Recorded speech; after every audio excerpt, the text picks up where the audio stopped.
will join us.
Okay, I don't know the chords. I just try to listen for them as I'm playing and then figure it out as I go. Okay, so welcome. We have Pesha Rachel and Rina and Aryan and Sizahava and Katie and Mata Esther is watching, and I'm sure Yael is going to join us. Anyone wants water? There's water here, and my mother watches every week. She watches usually later on, so Shalom Aleichem to my mother, she'll see I got a haircut.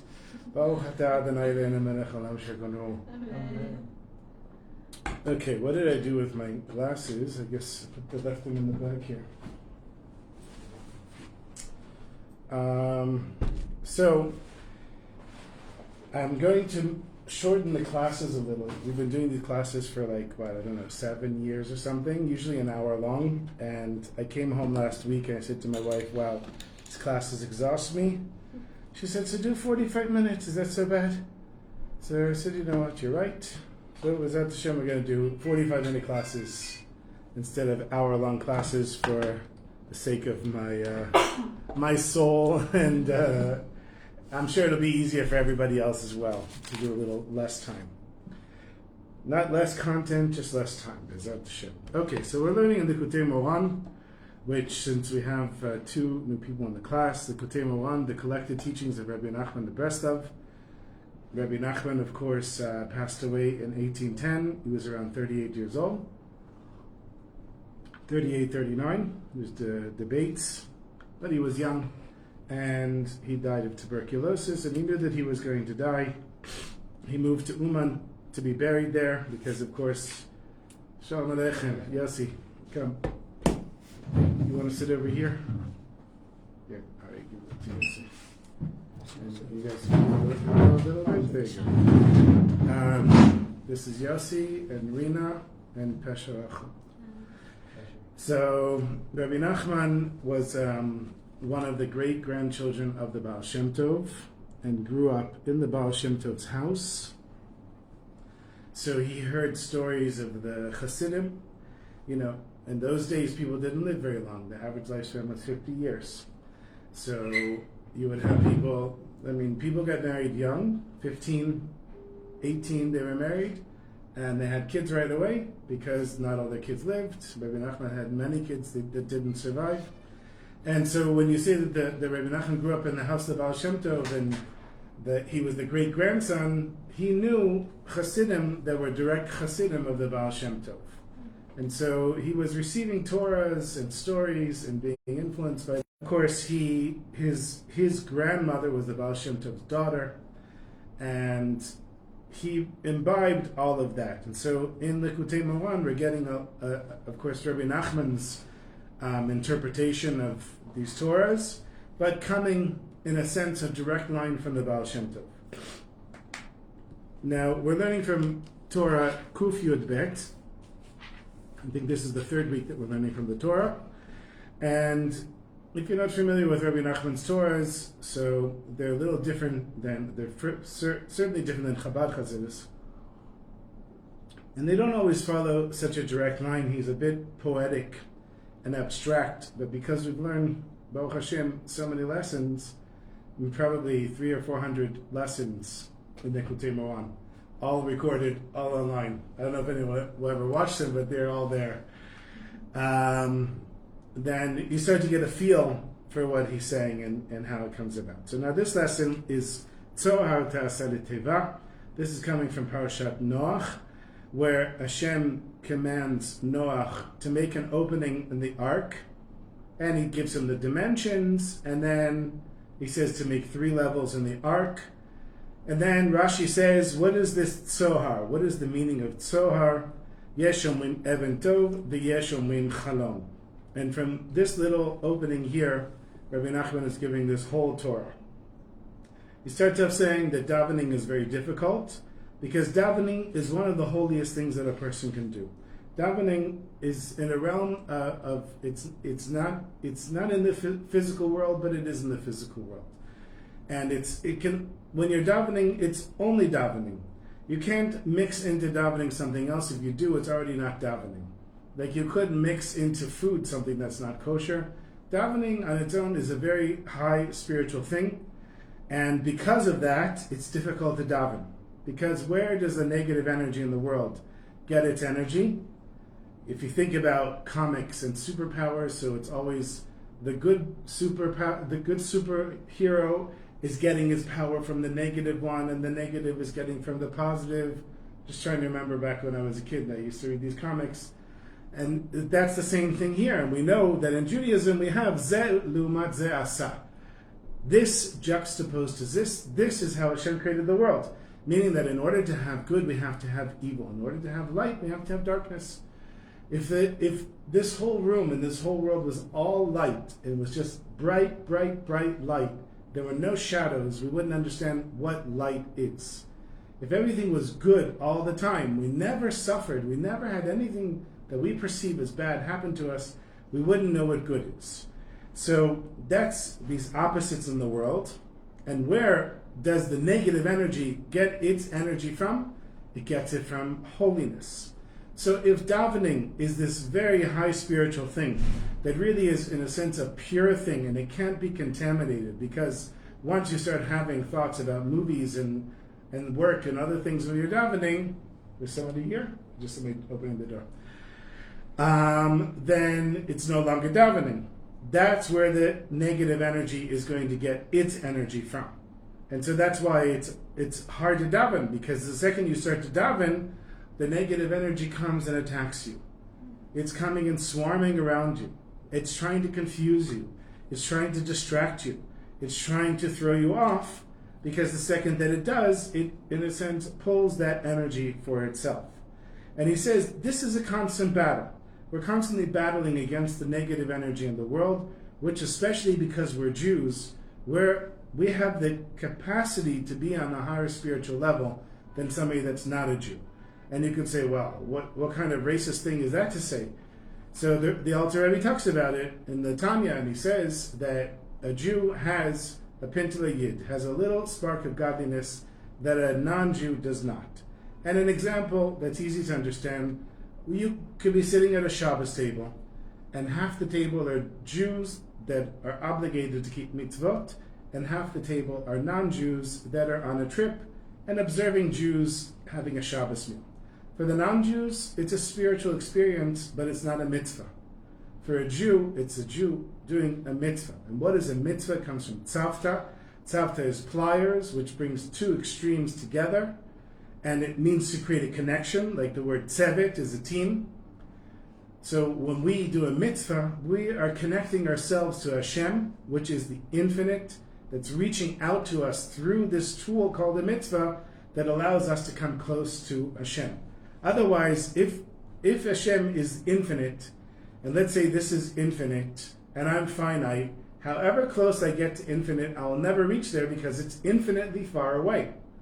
I'll get closer and it's always far away. The only way that something finite can connect with Hashem that's infinite is if Hashem gives a way for us to connect with Him, and the way that we have is a mitzvah. And only a Jew can do a mitzvah. A non-Jew can do a mitzvah, but it's not a mitzvah for them. It's not a connector. It's not a commandment. It's not creating that bond that we have. So, when a person davens, we have the negative energy coming around them, which is what makes it difficult to daven. And then he says, so how do you break through that? You have to call out to Hashem and words of truth in your davening, and when you do that, you create a spark that brings light, the light of Hashem. And he says here, Hashem ui v'yishi. Hashem is my light and my salvation. I'm not feeling that. Okay, it's still on. And so you speak words of truth in davening, words of truth on whatever spiritual level that you're on, and that'll create a light for you. That light is where we started off with the Even Tov or Chalom. So the difference between an Even Tov, this Even Tov, we don't know what it really was in spiritual times. Now we have sources of light. So if somebody, in ancient times, if somebody came from the past and looked at this cell phone, they would wonder, how is light coming out of it? Like that, they could say, okay, that's connected to a cable. But this is just, it's a source on its own. There's light coming out of it. So somehow there was some type of stone that maybe collected light and then gave it off afterwards, I don't know what it's called. Like the watches, they have the green dials and they absorb light, and then after it's dark, it gives off the light again. It could be something like that. It could have been some ancient thing that just existed and we don't know about it anymore. When you look at the pyramids, people still haven't figured out how the pyramids were built without modern technology. Even modern technology can't build the pyramids. So there were things in ancient times that we don't have anymore. Apparently there was some type of stone that could give off light. And another way of getting light is by making a window. So when you make a window, light can come in. So he says these are the two types of ways of davening to Hashem. Either a person can inspire themselves and get excited and worked up and daven to Hashem and break out of the darkness through their own words, or a person can go to the tzaddik, or another person, not just the tzaddik. You can go to the tzaddik, the grave of tzaddik, you can go to the kotel, you can come across, you could even probably see somebody on the street, and that might inspire you. And that inspiration allows you to receive their light. In a sense, you're making a window to receive their light to come through. And that's basically where we are. So now, we're continuing with this lesson. Klomar, that is to say, שאתה צריך להיזהר לעשות פתח מכוון ממש בצידה. So this is where we left off last week. That is that a person has to be cautious and intentionally make an opening literally on the side. Now we mentioned tzida, which tzad, right, means side. Tzida is the direction of the side. And we mentioned tzad b'piv, which was Esav, that Esav had deception in his mouth and hunting. He was a hunter. And so the yetzer comes, and the yetzer will try to trip you up by lying to you. And you have to trip up the yetzer by, in a sense, lying back. Now I'm going to explain that. So I'll take my chavruta, for example. He should be healthy. Alan ben Chanaliba Bezat Hashem.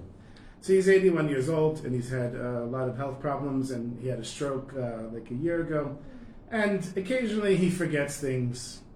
He remembers them afterwards. He remembers a lot of Torah. Remembers many things, but he's really stuck on this. It really upsets him. He says, I'm getting old. I tell him, well, 81 is called old and happens to people. It's like, oh no, but I'm forgetting everything. So I said, this is the yetzer coming and telling you, oh, you're an old man, you forget everything, you can't remember anything anymore.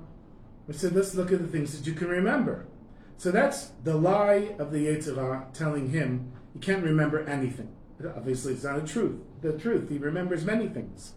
So you have to lie back, because he doesn't believe that he remembers everything, or very much, even though he does. And so if he were to take this Torah to heart, he would say, dear yetzer, sitra achara, the negative energy in the world, I happen to remember a great deal of things. Everybody forgets things, and I forget things sometimes as well. This is an example of the battle between us and the yetzer, us and the negative energy in the world. And this is Rebbe Nachman boiled down to the simplest terms. It's going to come to you, and it's going to lie to you, and you have to lie back. The lie back is because you don't fully believe what you're going to say back to the yetzer. The yetzer might say to you, oh, you gave 1,000 shekels tzedakah to somebody who really needed it. You heard there was a family, they couldn't pay their electric bill, you gave them 1,000 shekels, and the yetzer comes and says, oh, Barak, you are a tzaddik. Has there ever been a tzaddik like you in the whole world? What a tzaddik! And you're thinking to yourself, yeah, I am a tzaddik, look, I gave 1,000 shekels. I could have spent 1,000 shekels on 1,000 different things. I'm a tzaddik. Okay, you don't want to get to the point that you're calling yourself a tzaddik. So you have to, even though you might believe the yetzer, you have to tell the yetzer, I'm not a tzaddik. And in that sense, you have to humble yourself. You have to say, look, I did a good thing. It doesn't mean that I'm a tzaddik. So even though your mind might be telling you, yeah, you are a tzaddik, you gave 1,000 shekels, you helped out a family, you're a tzaddik, you can just say, I'm a simple Jew trying to help another family, just like I would want to be helped if, God forbid, I was in that situation. And you have to fight. It is a constant battle of fighting the beliefs in your head. So you could take, for example, somebody who says, I'm a lo tov, I'm a not good person. Why? Because I don't have enough money, I don't have enough energy, I'm not smart enough, I'm not good enough looking, what have I achieved in my life? And all of these things are the yetzer just coming to try to knock a person down. Because that's the goal of the yetzer, because that's where the yetzer gets its energy from. So even though you might believe all those things, you have to say, no, I am a good person. It's true that I don't have millions of dollars in the bank, but I do get by. And I don't have maybe all the energy to run a marathon, but I can do a little bit. And I might not be the best looking person in the world, but I like myself. I look at myself and I say, I like you. And maybe that's some avoda that people have to do. It says, love your fellow like yourself. So maybe some people don't want you to love them like you love yourself. So you have to work on loving yourself as well. And you have to push back. So that's what he's saying here. כלומר, שאתה צריך להיזהר לעשות פתח מכוון. ממש בצידה. This is your husband? Yes. Welcome. What's your name? Oh yeah. You can bring a chair from over there to the other room. Sure. Get him a regular chair. Sit next to Rebbetzin. כלומר שאתה צריך להיזהר לעשות פתח מכוון ממש בצידה. You have to intentionally make an opening on the side. כלומר, כנגד מול הסטרה האחרה. That is opposite the evil intention, the negative energy in the world. So the negative, and I'm Barak, welcome. This is Aryeh, Yossi, Rina, and this is Besher Achel. And online we have a bunch of people watching with us. Show them there. Okay. So, no, it's okay. We're already disturbed, so you're not disturbing us. We can be disturbed. So he says the yetzer is coming. You got to make an opening. You got to run away from the yetzer. And the way you run away from the yetzer is by pushing back. The yetzer comes and says, you're all of these things, you're all these bad things, or on the other hand, it could be negative good things, like calling you a tzaddik. Nobody should ever think that they're a tzaddik. Anyone who ever gets to the level that they think that they're a tzaddik, you should know it's the yetzer, I promise you. And if you're Moshe Rabbeinu was on the level where, even though he was the greatest tzaddik to ever live, he said, I'm the humblest person alive. Because were Hashem to choose Aryeh to be Moshe Rabbeinu instead of Moshe Rabbeinu, Moshe was sure that Aryeh would be a better Moshe Rabbeinu than Moshe Rabbeinu was. And so that's, even if a person is truly on the level of a tzaddik, they know how to remain humble because they realize that whatever spiritual level they reached, if you really believe in it, you've already been knocked down by the yetzer. So the yetzer is coming, trying to convince you to feel bad about yourself, and you need to make an opening on the side. Shenikra tzida, the yetzer, sitra achara, shenikret tzida. It's called tzida, which tzida comes tzayid bepiv, which is deception in his mouth, which is the quote from Esav. So the yetzer is going to come and try to deceive you. Ki kamo itkabrut hatzida sitra achara, just like the strength of the deception and the evil energy in the world, shehitkabra lecha v'tafsa otcha betchila, bechavila, sorry. Just like the yetzer came. So we talked about before in the earlier parts of the lesson that the yetzer is coming and bringing you into this very deep, dark place that you feel like you can't get out. It's so dark you can't see the light to get out of it. It's like a person that reaches a place of yihush, of despair, God forbid. The only way that person gets there, besides, God forbid, chemical depression or something like that, but a normal, healthy person only gets to a place of despair if the yetzer has really gotten a hold of them and pulled them all the way down. So he says, just like the yetzer is working so hard to pull you down, in the same way you need to use the same energy that the yetzer is using against you to intentionally make an opening on the side to run away from the yetzer. And how do you do that? By speaking words of truth as mentioned above, and understand this well.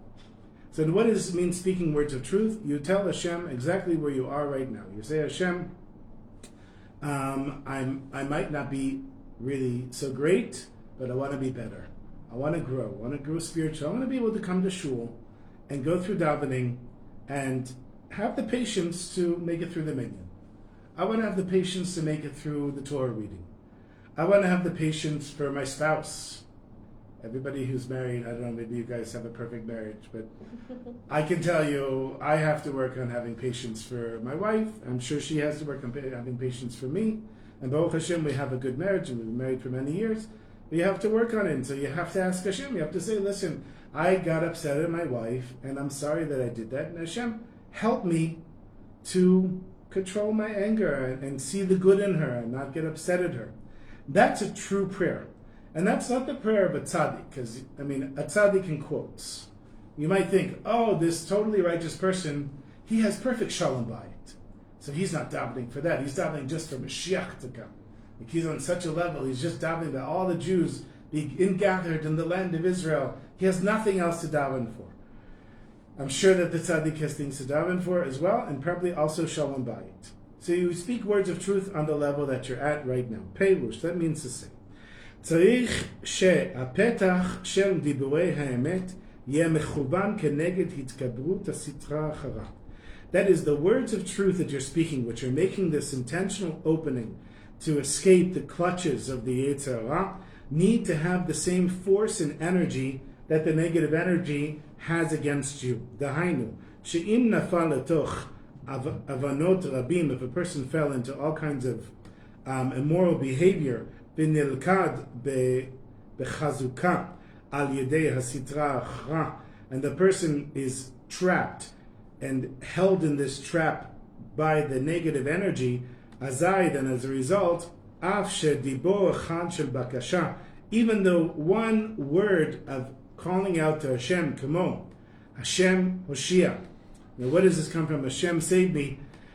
He said earlier on, if a person can't say words of truth in davening, because they're so broken and they're so far down, they can't even get the words out. So he says, say, Ana Hashem Oshiana, which we say in Tehillim, we say in Hallel, Hashem, please save me. He said, if you can't say that, just say, Hashem Hoshia, Hashem save. And he says, if you can't say that, you say, Hashem. And if you can't say Hashem, you just say, at least you get out, like you understand what he's trying to say. He's like, if you're so broken, you're so on the ground, your face is in the mud and you just like feel like you can't anymore, just get one little syllable out, and that will move you forward, because the Ha will come to Hashem, which will come to Hoshia. So he says, okay, great, you got that prayer out. You're like in this deep place, this difficult place, and he says, Af shedibor chad shel bakasha. Here, please. Kamo Hashem Hoshia, like Hashem saved me. Hainu bevadai tov u'mayil. For sure, it's good and it's effective. Ulam eino yachol leotzi oto legamrei me'asitra achara. But it's not enough to pull the person out from it. It would be like a person would say, they're broken, and they said, okay, I listened to this lesson from Barak and Likutey Moharan, and he said, when I'm broken, just say Hashem Hoshia, and I said Hashem Hoshia, and nothing happened, and I'm still broken, and I'm still frustrated. He says, that's because the clutches of the yetzer are so strong, that's not enough for you to break out from it. Lachen, and therefore, u'tzarich ledaber diborei emet b'mishkal u'b'kamut מכוונת כנגד התגברות הסתרה אחרה והתגברה עליו, שהתגברה עליו. So a person, if all of these negative thoughts and all of this negative pushback is coming at you, and the words that you say are Hashem save me, he said that's good, but that's not enough. You have to go further and further and further. You have to constantly be pushing back against the negative energy in order to grow. ועיקר הכוונה שכאשר הוא מושקע בתכלית והתגברות החושך והקליפה, and the main intention is that when a person is stuck in the ultimate level of the clutches of darkness and negative energy, והוא כלוי ומסוגר בתוך החושך אפלה, the person is caged in and locked in and trapped in the darkness and the fog, hamesabebet u'makefet oto, that's surrounding and covering the person, bikol tzidei stadim, from every single angle, bekama sibuvim, rachmana etzlan, and many layers of it, in every direction and many layers of it, Hashem should save us. ואין לו שום פתח ותקנה ותחפולה לצאת מתוך החושך. The person doesn't have any exit. There's no opening, there's no fixing, there's no trick in order to get out of the darkness. Azar ikar atzato. So then, the main advice that Rebbe Nachman is giving, sheyamshich atzmo lehaemet. The person should draw themselves towards the truth. Lagbir etzlo et midat haemet, to increase by that person the attribute of truth, meaning by saying words of truth, connecting to Hashem with a true prayer, no matter where the person is, b'chol inyanav, and all of the person's matters, ubefrat betfilah, and specifically in davening. V'yabit al haemet la'amito, the person should look at the true truth. Ma'ye tachlit shebishvila hu chai. What is the main reason that a person is living for? Sheyivakesh rak et haemet ha'amiti shehu avodat Hashem. That the person should ask for only to be able to serve Hashem in truth. And this is, when we go back to Pesach and we say, what does it mean to be free? A person who's free is a person who's free to serve Hashem. It's a choice. You're choosing to serve Hashem. It means that you could go to the movies on Shabbos, but instead you're choosing to daven and not use electricity, and to have Shabbos meals, and to keep the mitzvah of Shabbos. That is a choice. And that's the freedom that we have. That's what the chirut of Egypt is. The freedom that we have from Egypt is the choice to choose to keep mitzvot. And so he says, when a person finds themselves lost and in darkness, what are you trying to do? You're trying to reconnect with the truth. The truth is Hashem, and you should ask Hashem to help you to reconnect by serving Hashem. Ukeneged zeh ha'emet, and juxtaposed to this is the truth. Ein shum choshech v'sibuv she'achshich lo. And when a person is connected to Hashem in a true way, there's no darkness or anything that's going to surround him and bring darkness to him. Ki ha'emet Hu Hashem yitbarach ba'atzmo, because what is the truth? The truth is really Hashem, shechotmo emet kanan, where Hashem's seal is the truth, as mentioned above. Meaning that you could get to the point where you think that the world is being run by people and not being run by Hashem. And that can bring you into a very dark place when you forget that Hashem is running the world. When you remember that Hashem is running the world, then you reconnect with the truth. And you can bring this down to just a very simple level. God forbid a person has a health problem or has financial problems, so you go to the doctor, and you, before the doctor tries to do something, you say a prayer to Hashem. Hashem, please let this doctor be a conduit for you to heal me. Because in this world, Hashem can't be revealed in a literal way. If we knew that Hashem existed, the example I always give is this light bulb here. If this light bulb flashed once for yes and twice for no, there'd be no reason for the world to exist. Because if I come here with my future spouse and I say light bulb, which is Hashem, should I marry this woman, yes or no, and it flashes once? So I marry her, because the light bulb flashed, and that's Hashem telling me to marry her. And then 10 years later, I'm miserable in my marriage, and instead of working on my marriage, I say, Hashem told me to marry her. It's not my fault. Hashem, I don't want any responsibility for this. You told me. My free will is gone. There's no reason for the world to exist. This world only exists to choose. We call it the Olam Asiyah, the world of doing. It's really Olam HaBchira, the world of choosing. But, of course, choosing brings to action. That's what this whole world is about. We've learned lessons about all this stuff. I'm not just making this up. We've learned lessons and lessons and lessons about all of these things.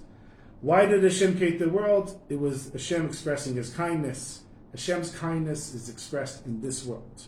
You would think that's such a crazy concept. This is the craziest world. People have all suffer in all kinds of ways. Everybody suffers all the time. Almost all the time. It's like, that's your kindness? Yes, because in the world of absolute free will, you get to choose Hashem. And your choice matters. And when you remember that that's why Hashem created the world, you reconnect yourself with the truth, which is the seal of Hashem. V'hu b'china, and this is connected to Hashem ori. Hashem is my light. V'kevan she'Hashem or lo, because Hashem is shining upon that person, ein shum choshech she'yachshich oto, there's no darkness that will bring darkness upon the person. Ki kshe zoche limshoch et or Hashem yitbarach, because when a person merits to draw down Hashem's light, she'ya'ir lo, that will shine upon the person, or shine for the person, vadai hu gadol mikol choshech v'astara. Hashem's light is brighter than any darkness or any hiddenness in the world. You can be in a dark room and receive Hashem's light. Hashem's light is not a physical thing. It's a spiritual thing. It's when you have this revelation that Hashem is running the world. And then when Hashem's light shines upon the person will merit, of course, to see the ways to exit, to get out of this darkness. That through these exits, a person can get out from the darkness. And we talked about it before. We said it's either a window or it's an even tov. It's a stone that shines on its own, meaning you either get inspired on your own, you're able to pull out, or the tzaddik, or going to a place like the kotel, or another person inspires you to get there. Bibchinot, and this is connected to, this is a quote from Tehillim, this is how Rebbe Nachman likes to build his Torahs, by saying, I didn't just say this thing here, I'm going to bring you a text proof. Petach devarecha yair mevin pta'im. This is from Tehillim Kuf Yud Tet. That the opening that your words make will cause light, and even simple-minded people will be able to understand it. And from that he's going to go. We're not going to go much longer because, I don't know, Yossi wasn't here. I'm going to end the class at 8:45 from now on for my own mental health. As I come home too exhausted after class, okay? So the light that your words create will make an opening, and even somebody who's simple will be able to see it. Kanal is mentioned above. The Otbet in part 2, Shed Diburei HaTfilah Heim Diburim HaMeirim, that words of davening are not just words, they're words that actually bring light. Vehevin Hitav, and understand as well.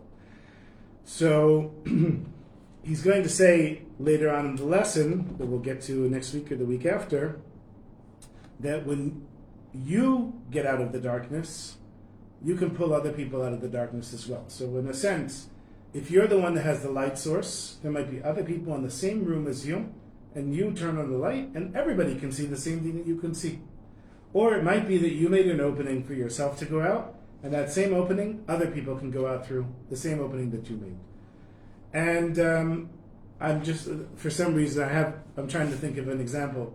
I have a teenage daughter that has a bunch of piercings, which makes me crazy. But she's a teenager. What are you going to do? And so she took out a bunch of them at one point.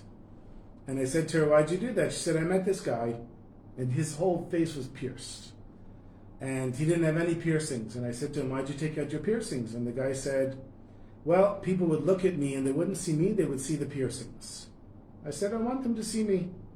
So he took out all of his piercings. As a result of that, she took out some as well. Not all of them yet, there's out the shim. But that's, for example, somebody having this revelation. It's a simple revelation. I don't want people to see the piercings, I want them to see me. And he had, in a sense, Hashem's light shining on him. Because if a person is covering themselves up with piercings, it's because they don't want people to see them. But when he realized that he wants people to see him, he's connecting with the truth. He's connecting with Hashem. Even if this guy isn't even religious. I mean, he is a Jew. And as a result of his revelation, he created a revelation for my daughter to see things in a different way. And you also see it with people that become Balei Tshuva. You see people that, weren't Shomer Shabbos, and all of a sudden they're keeping Shabbos, and at first their friends are like, who are you? What kind of alien are you? What happened to you? And then you might find that people are inspired by it. That they might just be inspired to light candles Friday night. They might not keep Shabbos, or they might say, I had a choice between a kosher hot dog and a non-kosher hot dog, and because I thought about you, I decided to get the kosher hot dog. Where is that coming from? That's the lesson that we just learned. That when you have this inspiration, when you connect with Hashem, you can bring other people to have light and connect to Hashem as well. Okay, so I want to share a short story in the next few minutes. Rabbi Steinsaltz's yard site was recently. Everyone knows who Rabbi Steinsaltz was? Mm-hmm. Okay, yeah, huh?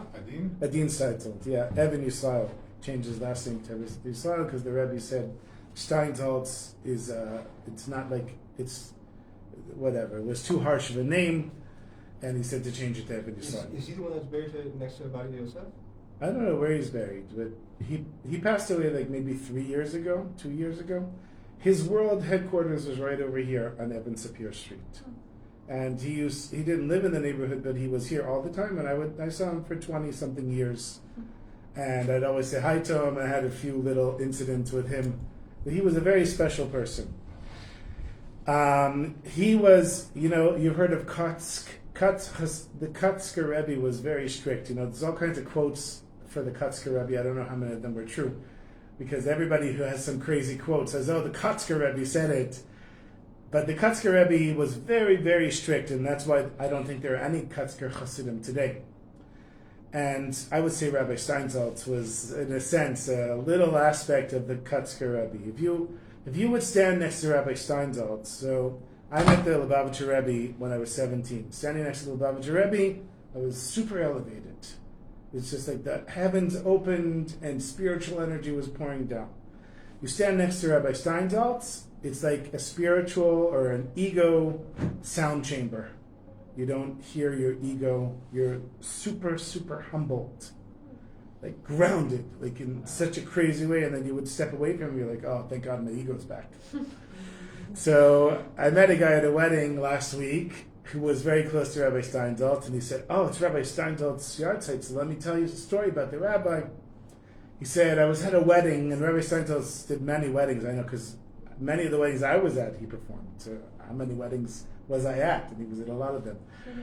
Mm-hmm. He said, one time we're under the chuppah, and the rabbi is about to start the Sheva Brachot, and he turns to me and he says, listen, we're doing a very serious thing here. So try to be chetzi adam. Tinaseh liot chetzi adam. Try to be like half of a person. And this guy said, it's like he put the fear of heaven into me, the fear of hell and heaven into me. I was so scared, I was trembling. And that was it. That was the whole story. Like, that was Rabbi Steinsaltz. So here, I have a story that I read this last Shabbos. Somebody was very close to Rabbi Steinsaltz, so his wife was pregnant and she had juvenile diabetes. So she'd been suffering diabetes since she was a child, and getting pregnant causes anybody who gets pregnant to have ups and downs in sugar levels and high blood pressure and all these things. And her blood sugar was getting very dangerous. And one Friday night, he sees Rabbi Steinsaltz in shul, and Rabbi Steinsaltz said to him, "How's your wife doing? What's going on with the pregnancy?"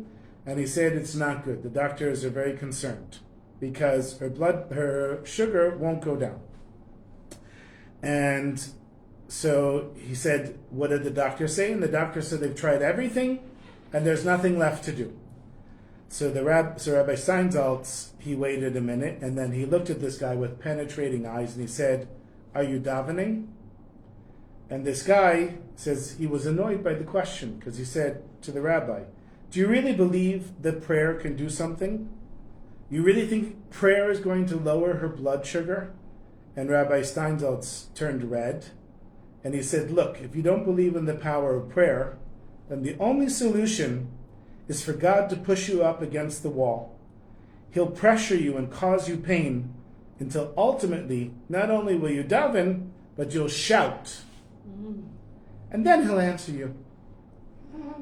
And so this guy said he felt insulted and he felt worse than before. Now you know it's a Rabbi Steinsaltz story. And the guy started crying uncontrollably. And Rabbi Steinsaltz looks at him and he says, "Shabbat Shalom," and then he walks away. And I'm telling you, this is how you know it's real. This is a real story. So the guy comes home, and his wife, from that point on, didn't have any problems with her blood sugar until the pregnancy was over. In other words, Rabbi Steinsaltz had somehow done a miracle for her. So this guy comes back, and he says, "Thanks to you, Rabbi, I don't know what you did, but my wife was fine all the way through the pregnancy." And he said, "Look, I don't know if I'm a Baba," meaning like Baba Sali, like a big tzaddik, whose prayers are more accepted than the next person's. Anyway, I actually think that something completely different took place. When you tell a friend your trouble from the depths of your heart, from the point of your pain, God hears. This is the meaning of the verse. Then the people who feared God spoke to each other, and God listened and heard. So you spoke from the depths of your heart with a good friend, and God heard. So the moral of the story is daven. I met a famous rabbi today that I'm a little close with, and he asked me to daven several years ago for something, and I'm davening for him, and I said to him, "How's it going?" I ran into him in the shuk, and he said, "Well, it's stable. So I said, "Well, I'm still davening." He's like, "Daven that it be stable." So I said, "No, I'm going to daven that you have a refuah shlema. If you have a full recovery. What do you think? Hashem is limited just because you feel that it's stable?" He's like, "Okay, fine, daven for refuah shlema, but daven that it also be stable." So you realize this is a big rabbi, a big teacher and a rabbi, and the guy is really awesome. But sometimes you forget these lessons. And the lesson is daven. Your davening matters. The words matter. And even if you don't see it happen for you, don't give up and keep on davening. Okay, so play a new one and continue next week. It's up to show.